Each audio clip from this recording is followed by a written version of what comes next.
increment on the Yeah, scale of going from a high trust society to a sure. low trust society. It's like, do I really even own the land that Yeah, I purchased and put my life savings towards, and I risked a ton of exactly. a ton of my net worth on, right?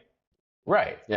Like if I want to go like tin hat conspiracy, right? It's like if the whole theory was like you heard of conspiracies of like they don't want private ownership, the whole WEF, Yeah, you'll own nothing and you'll be own happy. nothing. Okay. Yeah. If that 2030 plan is real and the goal is like let's move away from private ownership, how do you get there? You don't just take the houses. You continue to encroach on private ownership until the individual decides maybe it's not worth it anymore. Maybe by Yeah. my own conclusion, I don't want to own a house because you guys keep messing with title, with taxes, with this, with that.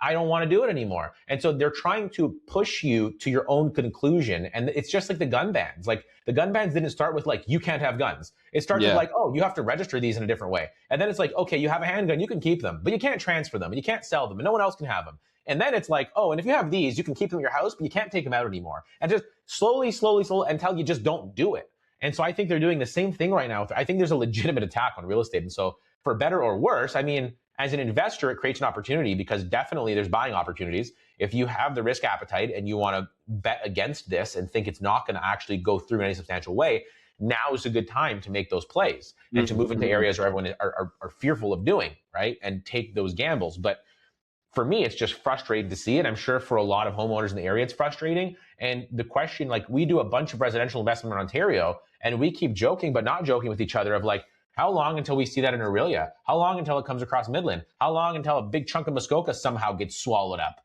And like, we just don't know. And so it's creating uncertainty that now you either have to push through, but a lot of people aren't. They're just waiting to see what's going to happen. And that waiting creates issues. Like we already have a slow market. We already have like prices declining for what, 3 years in a row now. It's a total buyer's market. You can't sell inventory. And now you're creating even more uncertainty.